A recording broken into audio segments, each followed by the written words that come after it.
At 11:40 p.m. Eastern Standard Time on February 21, 1910, in the crowded immigrant neighborhoods of New York City, a child was born who would grow into one of the most feared men in the history of American organized crime, Carmine Galante. The streets that raised him were harsh, unforgiving, and ruled by survival. Italian immigrants packed the tenements of East Harlem and the Lower East Side, struggling to build lives in a country that often treated them as outsiders. For young Carmine, the streets became both a school and a battlefield. Violence was common, loyalty meant everything, and power was earned through fear. Galante did not take long to learn the rules. By his teenage years, police already knew his name. Arrests for robbery, assault, and gang activity began stacking up while most boys his age were still sitting in classrooms. But Carmine was not interested in ordinary life. He was drawn toward the growing criminal networks run by Sicilian and Italian mobsters who controlled gambling, protection rackets, and bootlegging operations throughout New York. These organizations would eventually evolve into what the world would come to know as La Cosa Nostra. Galante possessed something that made him stand out even among criminals. He was fearless to a fault, cold, calculating, and utterly ruthless when it came to enforcing authority. By the 1930s, he had firmly planted himself within the orbit of the powerful Bonanno crime family, one of the 5 families that dominated organized crime in New York. The family itself had been built under the leadership of the quiet but formidable Sicilian boss Joe Bonanno, who believed strongly in tradition and loyalty to the old Mafia code. Galante quickly proved useful. He was not a flashy gangster. He didn't seek attention. Instead, he built his reputation through intimidation and efficiency. When the family needed someone to collect debts, enforce discipline, or eliminate problems, Galante often volunteered. Those who met him remembered the same image: a hard face, a constant cigar hanging from his mouth, and eyes that rarely showed emotion. But what truly terrified people was his reputation for violence. Law enforcement agencies would later describe Galante as one of the most dangerous mobsters operating in America during that era. Murders, threats, and disappearances followed in the wake of his rise through the criminal world. And yet, inside the Bonanno organization, those qualities made him valuable. During the years following Prohibition, the Mafia was transforming. Bootlegging money had created enormous criminal empires, and leaders like Charles "Lucky" Luciano were restructuring organized crime into a powerful national network run by bosses and overseen by the Mafia Commission. The system required strong enforcers, men who would follow orders without hesitation. Carmine Galante was exactly that kind of man. Throughout the 1940s and 1950s, his influence inside the Bonanno family steadily expanded. He became known as a loyal soldier, someone willing to do whatever was necessary to protect the family's interests.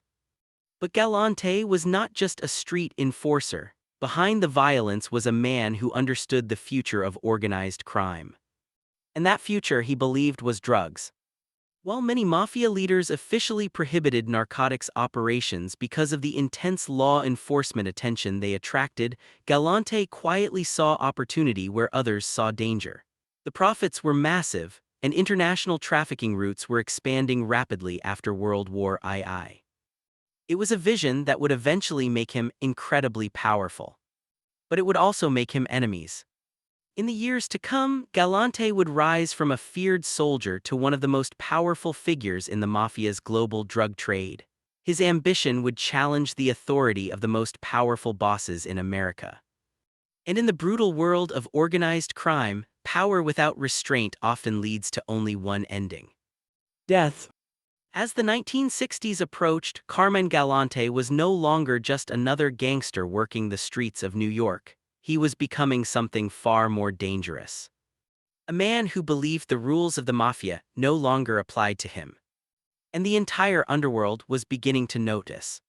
At 8:15 a.m. Eastern Standard Time on April 17, 1953, federal agents escorted Carmine Galante into a courtroom in New York. The charges against him were serious: narcotics trafficking, one of the most dangerous crimes a mobster could face in that era. Many mafia leaders publicly claimed they forbade drugs because the penalties were too harsh and the attention from federal authorities too intense. But Carmine Galante had never been a man who respected limits. By the early 1950s, Galante had already earned a reputation inside the Bonanno crime family as one of the most ruthless and dependable soldiers in the organization. He had served the interests of the family for years, carrying out enforcement, intimidation, and violent tasks that others avoided. His loyalty to the boss, Joe Bonanno, had not gone unnoticed. Bonanno valued men who followed orders without hesitation, and Galante was exactly that type of operator. Yet beneath the loyalty there was also ambition. Galante understood that the future of organized crime was changing. Traditional rackets like gambling and loan sharking were still profitable, but the real money was beginning to move through a far more dangerous trade: heroin. Throughout the 1950s, international narcotics routes were expanding rapidly. Sicily, France, and the United States were becoming connected through secret trafficking networks that moved drugs across continents. The profits were enormous, far greater than anything the old mafia rackets could produce. Galante saw the opportunity before many others did. While some bosses quietly tolerated narcotics operations, Galante embraced them. He built relationships with traffickers and middlemen who could move heroin from Europe into the United States. The operation was discreet, carefully hidden behind legitimate businesses and trusted contacts. But law enforcement was beginning to close in. In that courtroom in 1953, prosecutors laid out a case that linked Galante to a large narcotics operation. Witnesses described him as a key figure in a growing drug network. Federal authorities believed he was already becoming one of the most significant heroin traffickers connected to organized crime. The sentence that followed was severe. Galante was sent to federal prison, where he would spend more than a decade behind bars. For many criminals, prison breaks momentum, it destroys reputations and weakens influence, but Carmine Galante was not like most criminals. Even behind prison walls, his reputation only grew. Stories about his brutality and influence circulated through the underworld. Younger mobsters heard the name Carmine Galante spoken with a mixture of fear and respect. Inside the Bonanno family, his loyalty to Joe Bonanno during turbulent times strengthened his standing even further. Meanwhile, the Mafia itself was entering a period of instability. Power struggles were emerging between families. Internal conflicts were beginning to threaten the delicate balance that leaders like Charles "Lucky" Luciano had once established through the Mafia Commission. When Galante was finally released from prison in the mid-1960s, he returned to a mafia world that looked very different from the one he had left. But the years behind bars had not weakened him. If anything, they had sharpened his focus. Galante immediately began rebuilding his operations inside the Bonanno family. With Joe Bonanno's influence fading after internal conflicts within the organization, a leadership vacuum was emerging. Several factions were competing for control, and the family itself had become unstable. In chaotic environments like that, ruthless men often rise fastest. Galante wasted little time re-establishing himself as a dominant force. He rebuilt old alliances, recruited loyal associates, and expanded the narcotics network he had envisioned years earlier. Soon, shipments of heroin began moving from Europe into the United States once again. Hidden behind restaurants, import businesses, and legitimate storefronts, the operation was growing quietly but rapidly. Much of it would later become known as part of the infamous international trafficking system that investigators would call the Pizza Connection Trial Network. By the early 1970s, Carmine Galante had become one of the most powerful figures in the Bonanno family. But with power came arrogance. Galante began acting less like a loyal soldier and more like a boss who believed he was untouchable. He surrounded himself with fiercely loyal Sicilian bodyguards and trusted only a small inner circle. Many within the Mafia began to notice something dangerous. Carmine Galante was no longer simply following the rules of La Cosa Nostra. He was beginning to rewrite them. And in the world of organized crime, there is one thing more dangerous than an enemy: a man who grows too powerful for the other bosses to control. The consequences of Galante's ambition were already forming in the shadows. Across New York, powerful mafia leaders were watching him closely. And they were beginning to ask a simple question: had Carmine Galante become too dangerous to live? At 9:10 p.m. Eastern Daylight Time on September 12, 1977, in a quiet meeting room in Brooklyn, the name Carmine Galante was spoken with increasing concern among powerful figures of the American Mafia. For years, Galante had been building something far larger than a traditional criminal operation. What began as a narcotics enterprise had slowly transformed into a global heroin network that stretched across continents. Through contacts in Sicily, France, and the United States, shipments of high-quality heroin were quietly entering American cities and flooding the streets. And much of it traced back to one man, Carmine Galante. Inside the Bonanno crime family, Galante had become the acting boss following years of instability within the organization. The once powerful leadership of Joe Bonanno had faded after internal conflicts known as the Bonanno family war. By the late 1970s, Galante had stepped into the vacuum. But unlike previous bosses, Galante ruled with open defiance. Traditionally, the American Mafia operated under a system designed decades earlier by leaders like Charles "Lucky" Luciano. The structure depended on cooperation between the five families and a governing body known as the Commission. Major decisions required approval from powerful bosses who maintained balance within organized crime. Galante had little interest in balance. Instead, he focused on expanding his narcotics empire. Under his leadership, heroin distribution became the most profitable operation connected to the Bonanno family. Restaurants and pizzerias across the United States were quietly used as fronts for trafficking networks, allowing drugs to move between continents with surprising efficiency. Investigators would later refer to parts of this system as the Pizza Connection Trial Network, one of the largest international drug operations linked to organized crime. But inside the Mafia itself, the growing wealth and independence of Carmine Galante created tension. He had begun filling key positions in the Bonanno family with loyal Sicilian associates known as the Zips, men who had strong connections to Sicily and answered only to him. These bodyguards rarely spoke English, and their loyalty to Galante was unquestioned. To other Mafia bosses in New York, the message was clear. Galante was consolidating power. And worse, he was ignoring the authority of the Commission. While other families followed unwritten rules designed to maintain peace, Galante openly expanded narcotics operations without seeking permission.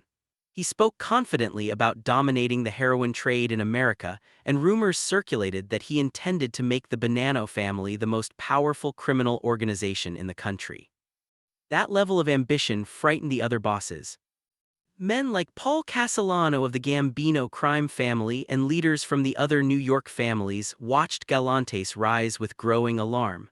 The balance that had kept organized crime stable for decades was beginning to shift. If Galante succeeded, he could control the most profitable criminal enterprise in the United States. And once one boss gained that level of power, the entire structure of the Mafia could collapse. Meetings began taking place quietly. Discussions moved through trusted intermediaries and respected capos. The question was no longer whether Carmine Galante was dangerous. Everyone already knew the answer to that. The real question was what to do about him. Removing a Mafia boss was not a simple decision. Killing a made man without approval could start a war between families, but if the Commission agreed that a boss had become a threat to the organization itself, a contract could be authorized. By early 1979, the consensus was forming. Galante had become too powerful, too arrogant, and too uncontrollable. Even members of the Bonanno family were growing uneasy. Some feared that his aggressive narcotics empire would bring intense federal attention that could destroy the organization entirely. Others simply believed Galante had forgotten an important rule of the Mafia. No boss is bigger than the system. The decision was made quietly, without public announcements or dramatic confrontations. A contract was approved. Carmine Galante would be eliminated. Ironically, the man known for brutality and fear seemed completely unaware of the storm gathering around him. Surrounded by loyal bodyguards and confident in his authority, Galante continued living his life openly in Brooklyn. He smoked his cigars, held meetings, and spoke about the future of his empire. But somewhere in the shadows of the mafia world, men were already preparing to carry out one of the most famous executions in organized crime history. The final act of Carmine Galante's life was approaching, and it would take place in the most ordinary setting imaginable. A quiet restaurant in Brooklyn. At 2:47 p.m. Eastern Daylight Time on July 12, 1979, inside a modest Italian restaurant in Bushwick, Brooklyn, Carmine Galante sat comfortably at a small outdoor table, a thick cigar resting between his lips. The restaurant was called Joe and Mary. For Galante, it was a familiar place. The quiet neighborhood setting felt safe, far from the chaos of Manhattan and the constant attention of law enforcement. Around him sat several trusted associates and Sicilian bodyguards, the same loyal men who had followed him for years. Plates of food had just arrived. Conversations were calm, casual. To anyone passing by on the street, it looked like an ordinary lunch among friends. But the moment had already been set in motion. Across Brooklyn, powerful figures connected to the American Mafia had already agreed that Galante's ambition had crossed a dangerous line. His expanding heroin empire and open defiance of mafia leadership had made him a threat not just to rival families but to the balance of organized crime itself. The decision had been authorized through the quiet channels of the Mafia Commission. Carmine Galante had to die. Shortly before 3 o'clock, 3 gunmen approached the restaurant patio. Witnesses would later say the men moved quickly and confidently as if they knew exactly what they were there to do. Within seconds, the peaceful lunch turned into chaos. The gunmen opened fire with shotguns and pistols, unleashing a storm of bullets across the small table. Galante's bodyguards attempted to react, but the attack had been planned with ruthless precision. The shots echoed through the street. When it was over, several men lay dead or dying. Among them was Carmine Galante. Photographs taken by investigators later that afternoon would become some of the most infamous images in Mafia history. Galante was still seated in his chair, his body slumped slightly forward. The cigar remained clenched between his teeth. The message from the Mafia was unmistakable. Even the most powerful boss could be eliminated if he threatened the system that governed organized crime. Galante had built an empire through fear, violence, and enormous profits from the heroin trade. But in doing so, he had forgotten the unwritten rule that held the Mafia together. Power had limits. News of the assassination spread quickly through law enforcement agencies and the criminal underworld. For investigators, the killing confirmed what many had long suspected. The American Mafia still operated through coordinated decisions made by powerful leaders. For the Bonanno family, Galante's death triggered another shift in leadership and control. His removal allowed other figures within the organization to regain stability and reassert loyalty to the larger mafia structure. Yet the legend of Carmine Galante did not disappear. To some, he remained one of the most ruthless mobsters in American history, a man who tried to dominate the global heroin trade and nearly succeeded. To others, he was a cautionary tale about the dangers of ambition inside an organization built on strict hierarchy and loyalty. What is certain is that his life reflected the brutal realities of organized crime. Men who rise through violence often fall the same way.